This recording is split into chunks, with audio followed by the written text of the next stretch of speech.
Another day, people. Shadow Eater, one angry pagan. Now, I was gonna do a video just on. Why are you licking my leg? Muppet. I was just gonna do a video on Labour's stated policies as a whole, but as I was doing a refresh um, on my YouTube homepage, this video came up, which is Louise Haigh, Labour MP, announces Labour's plan to fix Britain's railways and put passengers first. Well, I grew up around the railway here in the southwest, so I thought, it'd be interesting to take a look at this.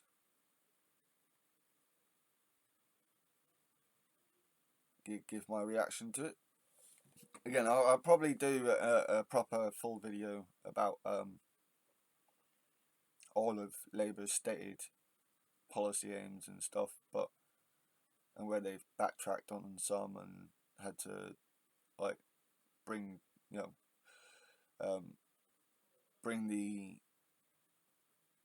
attention around some of those policies back down again because the Tories were saying bollocks about it that people would just still believed. So yeah, it's a pain in the arse. So let's have a look. It's on the Labour Party's YouTube channel as well. So good morning, everyone. I'm Jody Ford, CEO of Trainline.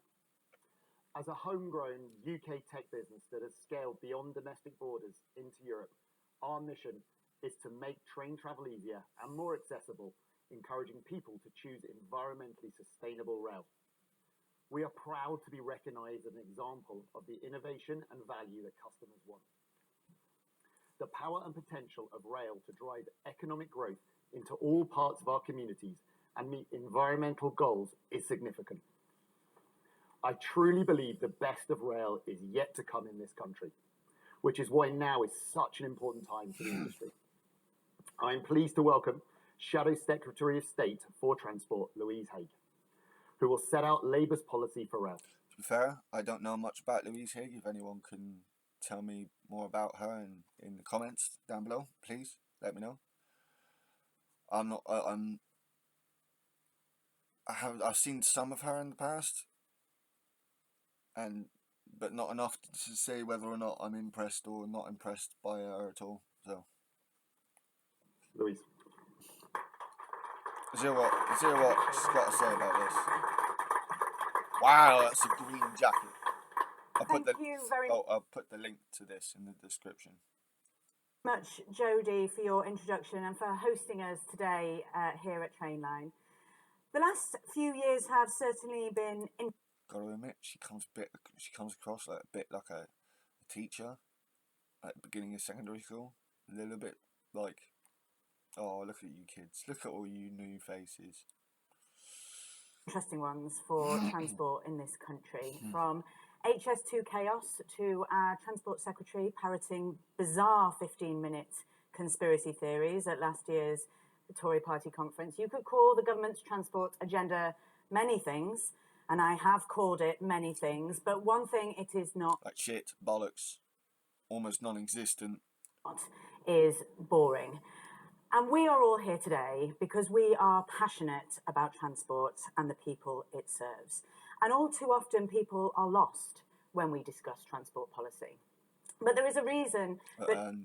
Please let me know. Sorry for interrupting again. Please let me know if this is loud enough. I didn't have enough really to get a new microphone this month, so just please let me know. Trainline is the UK and Europe's #1 most downloaded rail travel app because. Gotta admit, I haven't myself. I'm on GWR, and that's largely because my dad works for GWR. You make it easier for millions of passengers to buy tickets, to use the railway, and to find the best value fares. Trainline's success is driven by its relentless focus on passengers. It listens to the people who use the railways, and it focuses on improving their experience. It is these lessons and those from right across the best of the private and public sector that we draw on in setting out Labour's plans today. Now, Britain was, of course, the country that invented the railways and brought them to the world. Next year, we will mark 200 years since the world's first passenger railway ran from Stockton to Darlington. Okay, I like the history. I like the history being put in there. I like that. It adds the context that it adds to the context of how badly run our railways are, and like we helped to institute the push for railways worldwide when we were an empire. Sometimes, a lot of time, not the greatest reasons as to why, but still, the railways help a lot of people all over the world today. The innovation which followed transformed Britain, supercharged our industrial revolution, and made travelling the country a possibility for millions. You know, I really, I know I keep interrupting, but this is related in a way because railways. I absolutely adore the last book, one of the last books that Terry Pratchett did, which was Raising Steam, and that's all about how trains and steam power is like get added into the Discworld, and I like a lot of the way it was, because he got in that book they go through the formation of the railways and stuff in his own way, obviously in Pratchett's own way, but like when I look back at the history of the railways, there's a lot of similar, and like yeah, like one thing that comes across in that is how much freer, like how freer people felt that they could travel across larger distances in hours rather than days or weeks. I think she's hit a good positive note here, Louise Haigh. We deserve to be proud of that legacy. But under the Conservatives, our railways have become a symbol of national decline. First under Thatcher, Blair didn't exactly help, and then it's gotten worse ever since the Tories took back over again. Of a country that no longer works and a government with no plan to fix it. Cancellations are at record highs. Fares have risen almost twice as fast as wages since 2010, and strikes are costing us £25 million a day. Today's broken model simply doesn't work. Decisions which should be straightforward, like timetable changes, new ticket types, or fares, can take years to happen. And when things go wrong... I can personally vouch for that. The amount of times that, like, I've been waiting for it, and, like, Dad is the new timetable, and we're still waiting on it. Like delays, armies of lawyers argue over whose fault it is and who pays for the mistake instead of how to fix it. Huge sums continue to be wasted on management fees and shareholder dividends, and despite 30 years of privatisation, shockingly, it is the taxpayer who still props up our failing railways to the tune of billions of pounds every year. That is why today I am setting out... He's so... what she's saying is great, by the way.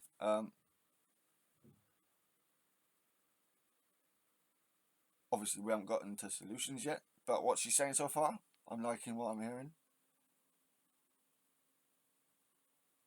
And yeah, like, there's also this lack of appreciation towards the workforce. It is sickening. It is perverse that these assholes should be taking, should be making profit whilst just letting the railways fail. It is perverse. Labour's plan to fix Britain's railways. Now, you may not know this, but my boss is keen on something he likes to call mission-driven government. The idea at the heart of this is that for government to succeed in making a difference and in making things better, it has to be focused. It has to set itself objectives and it has to be transparent and accountable. The alternative, as we have seen for much of the last 14 years, is drift, dither, and dysfunction. It's not just 14 years. It's longer than that. So again, it started with the fragmentation of the railways in the first place. Our railways underpin all of the 5 missions that Keir Starmer has set for an incoming Labour government. They are vital to achieving the growth that we need and to unlocking opportunity for all. They must drive forward our ambitions on green energy and the net zero transition, and we cannot keep people safe unless they feel safe to travel on public transport. Our railways are critical to making our country a better, wealthier, and happier place. And we can only achieve our 5 national missions if we unlock the trapped potential of our railways to boost growth and opportunity and to connect all of us with each other, with work, and with life. I like, again, this it does my head in, because he says stuff I'm liking, but I want to hear solutions. I want to hear what Labour's going to do about it. So, come on. Pleasure. But I believe that mission-driven government also gives us a framework for understanding how to go about driving change within the railway itself. Under the Tories, we've seen what consequences purposeless drift can have. That. Constant chaos and changes of direction, cancelled upgrades and half-baked plans. The Conservative Party has achieved the worst of all worlds for our railways. Partially privatised, overly centralised, expensive but unreliable, confusing in the extreme, and... What? Can we just cut to the solution, please? Like, you've given us really decent setting of the scene here. Now, get it to it.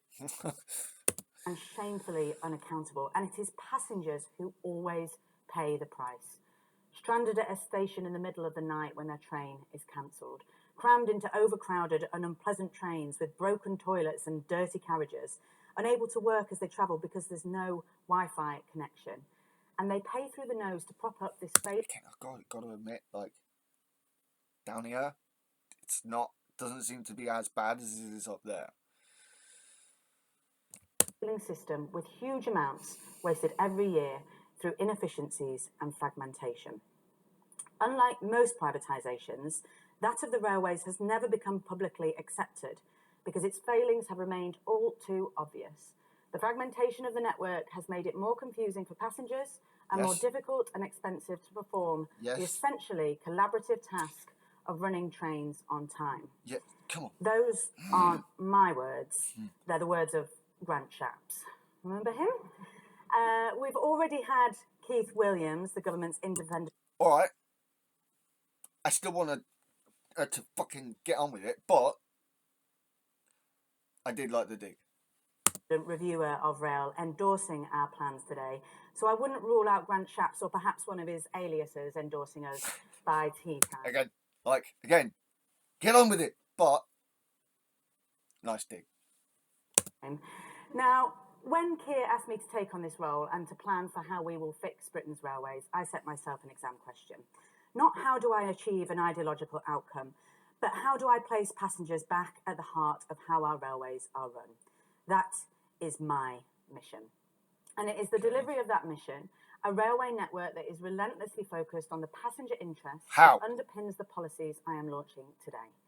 They amount to the biggest reform of our railways. Tell me what the policies are, please. Labour will sweep away the broken model and bring private operators into public ownership as their contracts expire. We will establish Great British Railways, a single directing mind to control our... Okay, so that will take time to happen. But that is what I was expecting Labour to say anyway. Okay. Nationalise, but don't do it in a way that gives the shareholders any more fucking money. I like that. Fair enough. Right, what else? Railways in the passenger interest. Yes, we're keeping the name. I'm afraid I was overruled on calling it Rail Britannia. Good. That was crap. Rail Britannia. We don't need the gimmick stuff. All right. That was, oh dear, that was painful. Rail Britannia. Ugh.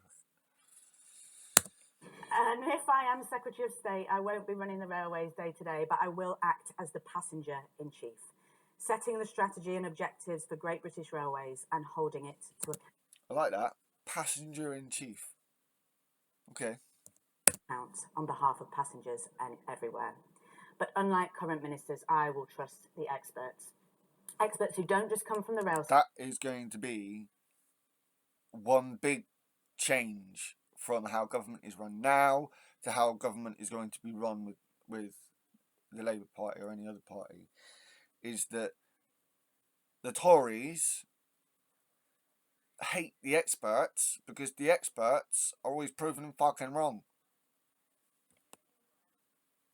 Whereas Labour they need to use these experts, the knowledge these experts have, to be able to make progress in fixing the problems we have and then making progress beyond that.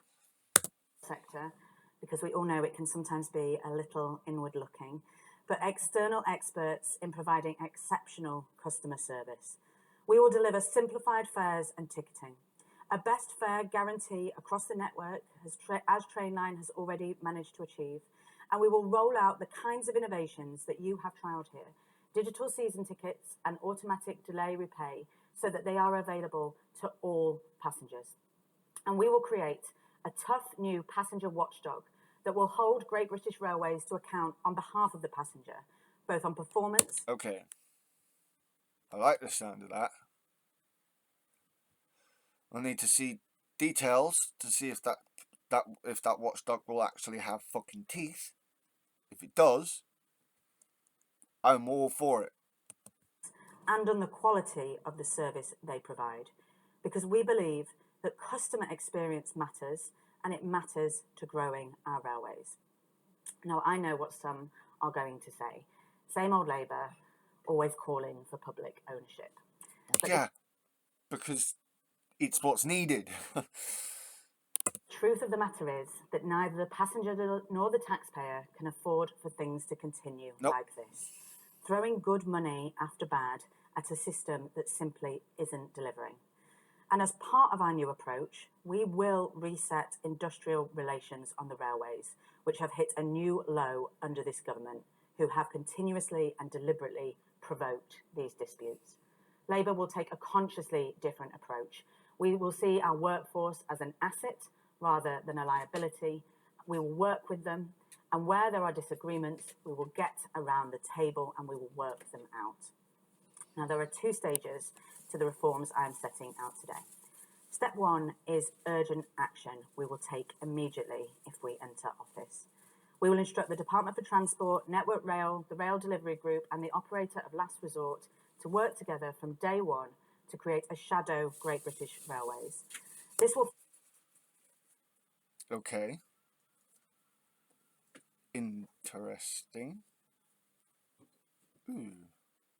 Fire the starting gun on reform and make sure we don't lose valuable time or momentum. Step two will see us pass the primary legislation needed to formally establish Great British Railways as an arm's length body, ensuring that it's structured around the needs. So they're doing it in like this GB Energy they want to do. Okay.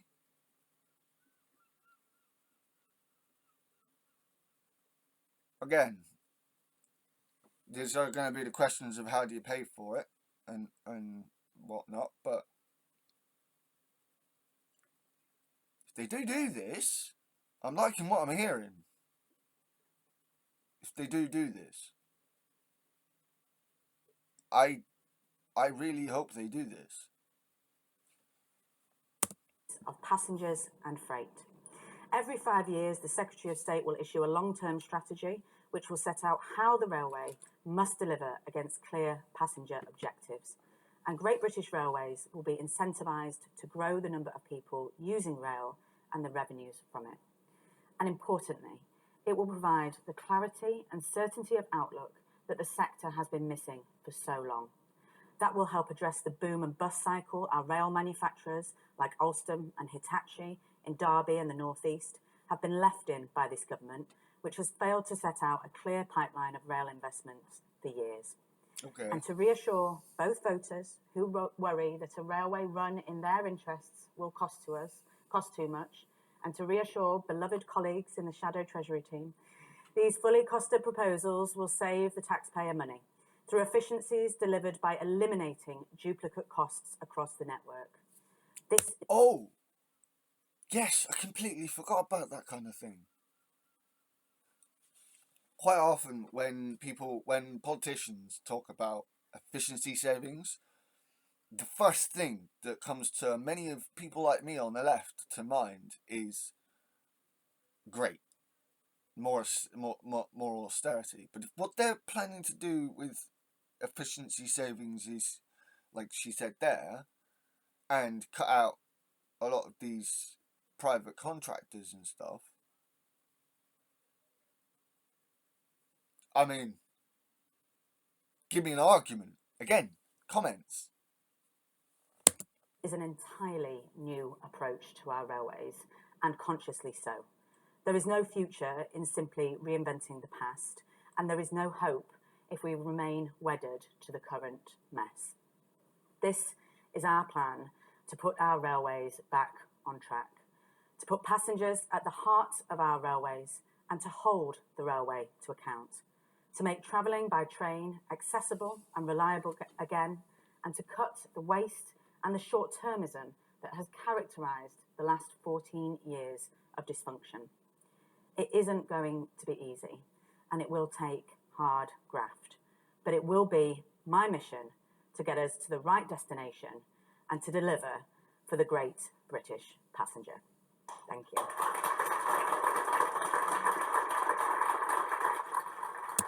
Okay. It took so much longer than needed to get to. I think she originally, like the first 5 minutes, she gave us a good enough setup. But okay, all right. Those are some big fundamental changes. 2 big fundamental changes there. Okay. Interesting.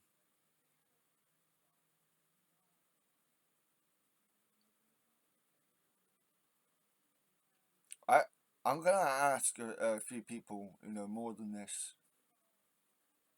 more about this than me.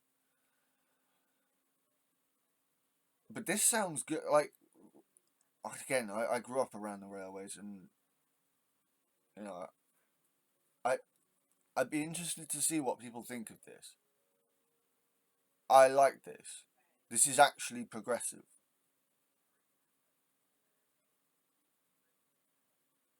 If they do it, I hope this is something that they will do. Like, again, people seem to think I'm absolutist on Labour.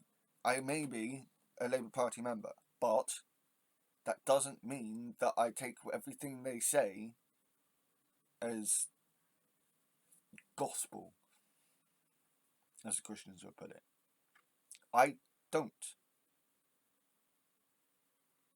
What I'm left with is hope. I hope Labour go through with this. This sounds like a really good thing. This, I hope, is what will go through. Now, last time Labour brought out something a bit more radical was the 28 billion on green transition, and whilst they dropped the commitment, and they haven't said they've completely ruled out doing the policy. The reason for that is the amount of hounding they were getting from it, and the amount of people that believe the bollocks. So I hope Labour, for this policy, have made a more solid footing for argument. Time for questions, I think.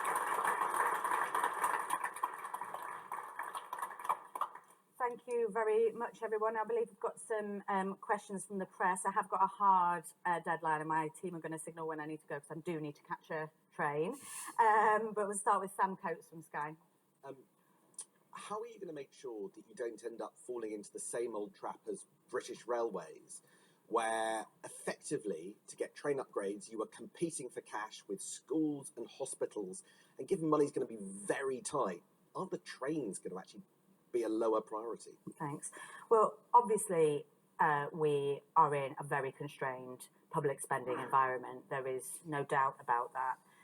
But the reforms we're setting out today will deliver significant efficiencies and cost savings for the taxpayer. And as I've said earlier, the taxpayer simply can't afford to continue with the current... Like, it would be really, really expensive. It's still going to be rather expensive, but it would be a lot more expensive if they were doing the nationalizations way, the way of nationalization of, you know, you buy these things out completely, like no matter what, where the contracts are, or where in the contracts you are, like you just buy them out. Like that can cost billions, tens of billions. This, I think they're right with saying that with calling it efficiency savings. The issue I can see coming up from my fellows on the left is the fact that they're using the word efficiency savings. Like it's gonna trigger people. Like, oh no. So I hope they don't. But again, like I'm in a position where I'm hoping Labour actually do this. This is good. This is good. Broken model that is throwing good money after bad and wasting very, very stretched taxpayers' money. Now, we're not changing the way that trains are financed. We're not bringing the trains themselves into public ownership. Our model will continue to lease from the private sector. And as I say, it will deliver significant efficiencies. We think we will save the taxpayer as much as £2.2 billion every year. You've got the agreement from Rachel Reeves that your savings, your efficiencies, can all be channeled back into the railways? So we would hope that we would reinvest some of those savings. We've not got agreement that all of it would be. But the taxpayer, what we've got to remember, already subsidises the railways by over £4 billion a year. That level of subsidy has not changed since pre-COVID in the previous system. The taxpayer is already footing the bill for the railways in a very broken and inefficient model. Passengers are paying the price and the taxpayers are getting very poor value for money. Got to admit, that was a good argument from Sam Coates. Okay. Like I said, you know, I liked what I was hearing, but I was waiting to hear on criticisms, and that last one I think might have been a good argument. These reforms will allow us to demonstrate that we can get better bang for our buck and deliver a better service for passengers as well. Thanks. Harry from ITV. Thank you very much. You're not on holiday. Not on holiday, not today. The latest stats I've been looking at suggest that around 2% of all journeys in the UK are made by rail. Yep. Why are you focusing so much attention on a service that not that many people seem to use on a day-to-day basis? And secondly, rail operators... I wouldn't be able to go and visit my family members if it wasn't for the railway. Just so you know. I don't have a car. A railway... Not only that, but if we're supposed to be, you know, relying less on cars moving forward, the railways will have to be used more. Say that this, in a way, this is actually Labour looking forward into the future. Is a political one, not a practical one. Is this a pro-business proposal? So it's true that the vast majority of people don't rely on the railways on a day-to-day basis, but the railways do serve our economy to the tune of billions of pounds every year, both by moving goods and people around the country. And although, you know, people who don't rely on it, they understand that our railways are broken, that they're simply not working at the moment. That's one of the reasons why people are using the railways less. Good argument there from Louise Haigh. One of the reasons, if that is indeed the argument she's about to make, one of the reasons why people are using the railways less is because they are shockingly shit. And at least not that way. Not getting good bang for our buck as the taxpayer. That's why we are so committed to this bold reform, because we cannot allow the current system to continue any longer, so badly failing passengers, the economy, and the taxpayer. Now, I've seen the criticism from the rail operators, but the problem is they can't defend the current system. The Tories have promised reform for 4 years now and have failed to progress it. So the choice is between the failing status quo or the bold reform that Labour has on offer. Yeah, rail operators, go fuck yourself. Go fuck yourselves. If this is at least the start of what's needed. When she telling us it was still like the operating dealers still get from private and models like. So there's still a poison dart in the apple tart. Fuck's sake. And we're not ideological about this.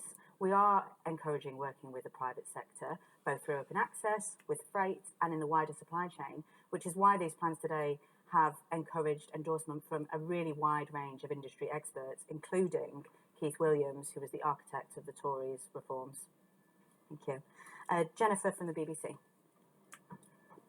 Okay. Hiya. Not sure what to say to that. Passengers are worried about affordability and reliability. If there's so much money being wasted, why can't you commit to cheaper tickets? And also on reliability, what are you going to do to... You can't just say, right, cheaper tickets. You need to, because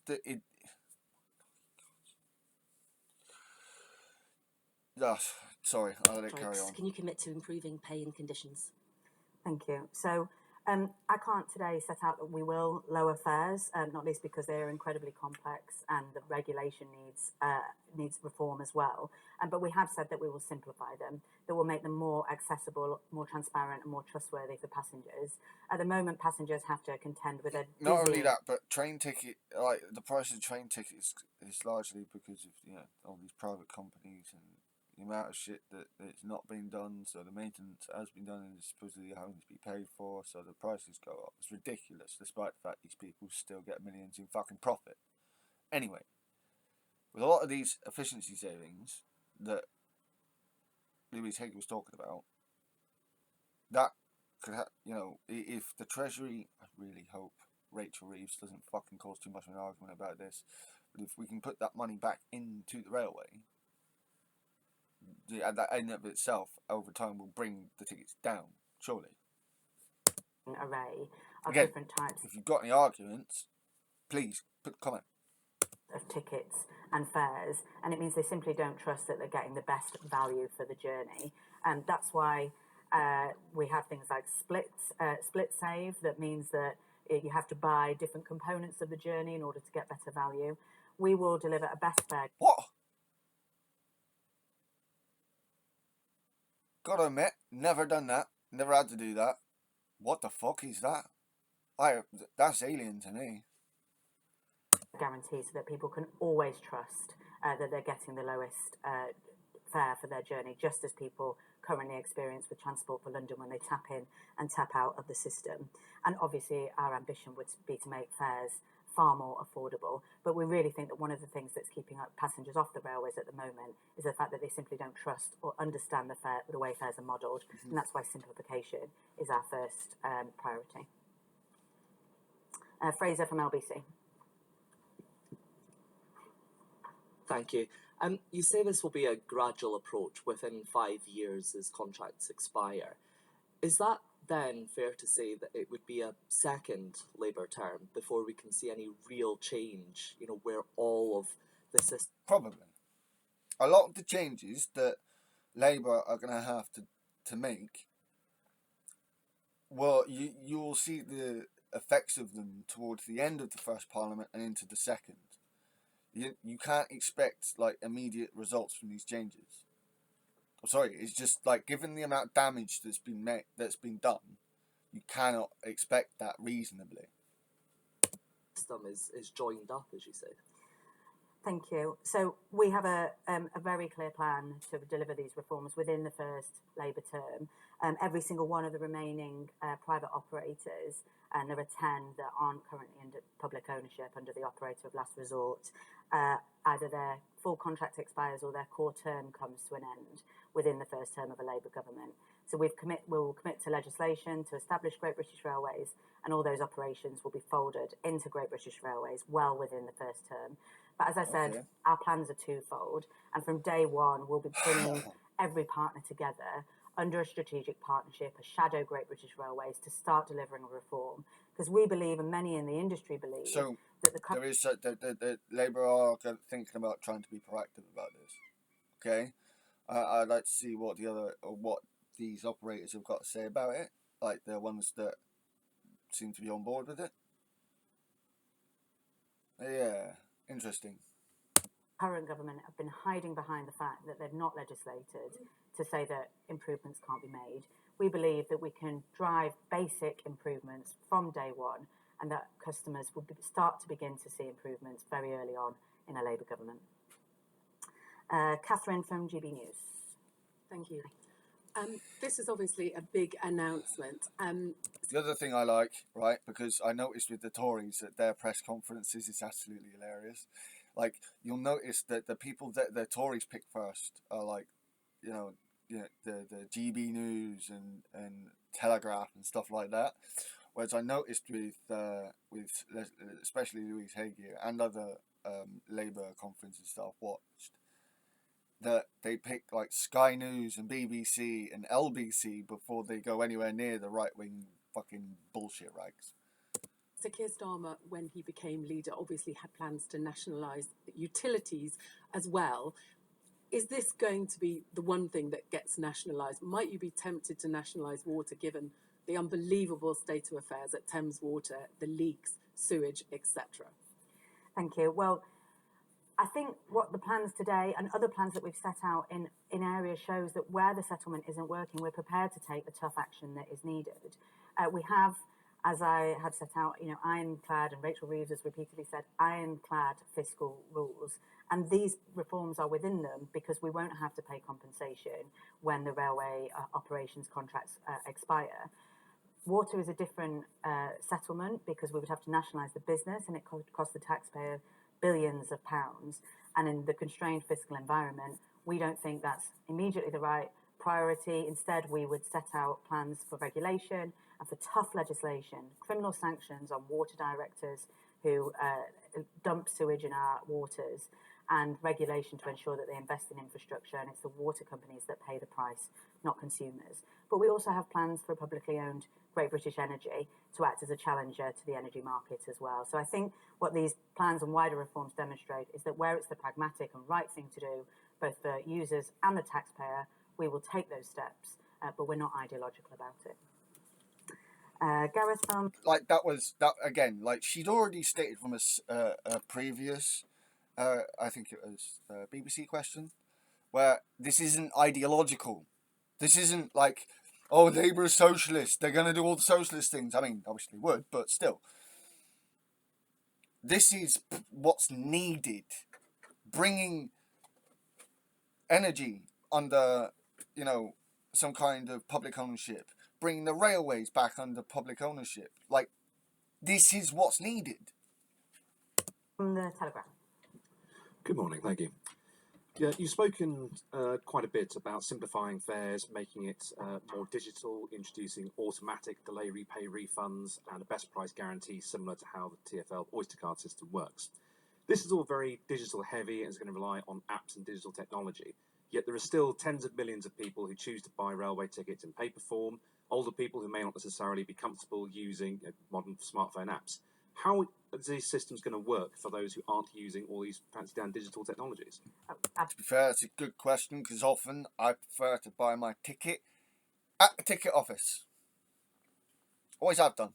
Absolutely, and you could see from the backlash against the government's attempts to close almost every ticket office in the country how dear those tickets and the staff that serve them are to millions of customers across the country, not just the elderly, but people with disabilities and people with additional needs. It's really important that our stations and staff are and stations and trains are staffed. So we've got no plans at all to change the level of workforce or staffing availability. And these reforms that we're setting out are already available on parts of the network. That is what is so dysfunctional about the current system, that innovations like digital season tickets have been able to be delivered on certain operators, but the rest of the network simply will think it is for GWR. But again, I don't really use the digital tickets. Like, if I'm buying a ticket myself, the only I go to the ticket office. The only reason I tend to use the apps for is to check times. will not deliver them, despite attempts from the Department for Transport and indeed former Secretaries of State. So that's why we are setting up plans for a unified, simplified network. That means that these innovations can be trialled, and where they work for the passenger, they can be made sure that they are available to everyone fairly across the country. And finally, Sophia from the Mirror. Hi, so just off the back of that, I just wanted to just double check on that point. So can you absolutely guarantee that ticket offices will never be closed if Labour Stand still for a question. And then just a quick second one, how will your plans improve the experience of disabled people on the railways? Thank you. Well, we have absolutely no plans to close ticket offices or to change the staffing levels on the railways. And in terms of could possibly boost them, but from this, I gathered the answer is basically no. We're not going to do what the Tories did in trying to get rid of all the fucking people working on the railway. Accessibility, it's really important. Good. And one of our key metrics that Great British Railways will be held to account on, both by the Secretary of State and by the passenger watchdog, is accessibility. Far too much of our network is not accessible to disabled users, and they often feel very overlooked. That's why it's one of our top metrics and priorities to hold. One of the things, most of the trains down here in Devon, it's very rare, unless the trains are absolutely packed. Like, when you actually see the train layouts down here, like, they're more often than not, there is provisions set up, like, with ramps to go from the platform to the train and whatnot. Some of the stock is still some of the old stock and doesn't have those provisions, which isn't great. But most of the trains down here anyway do have those provisions. Hold them to account, and the passenger watchdog will be given tough new powers to sanction Great British Railways. I will be very interested to see the details of whether or not that watchdog actually has teeth. I want the watchdogs to have teeth. So I hope Labour actually deliver that. If they don't meet those metrics and those objectives. Thank you ever so much for joining us this morning to launch Labour's plans to get Britain moving, and I'm off to catch my train. Thank you.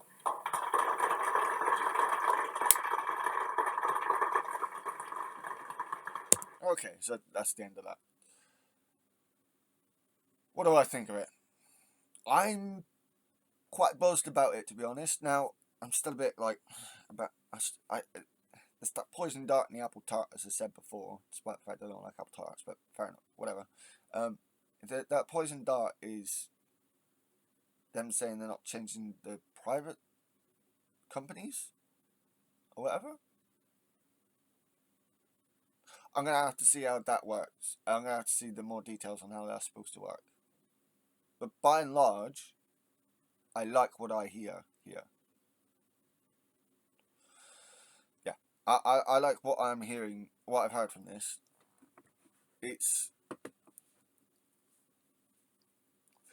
one of the things that Labour have been consistently had a go, like, being criticised for, especially by my fellows on the left, is they're not bold enough.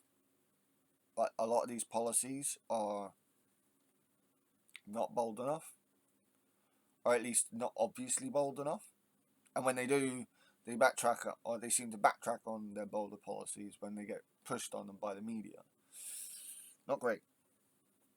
Now, I really hope that Labour stick to their guns on, especially given how close my life has been to the railways. I hope they do. But I have been saying that Labour are looking at renationalising many different areas of public services.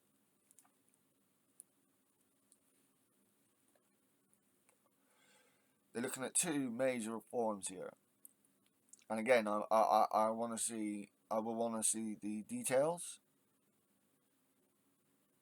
but this looks good. I like this. This sounds and looks and sounds good. I want to see what others have got to say about this as well. And again, please put comments in the comment section below. I want to know what you guys think about all this and what you think of my reaction to this. This is good. This is the kind of thing I want to hear mostly from the Labour Party. So, yeah, let me know what you think. This has been my reaction to Louise Haigh announcing Labour's plan to fix Britain's railways and put passengers first. And I thought it was pretty good. Let me know what you guys think. Bless the Thursday, guys. My shield at your backs, and God wed to you. Good faith.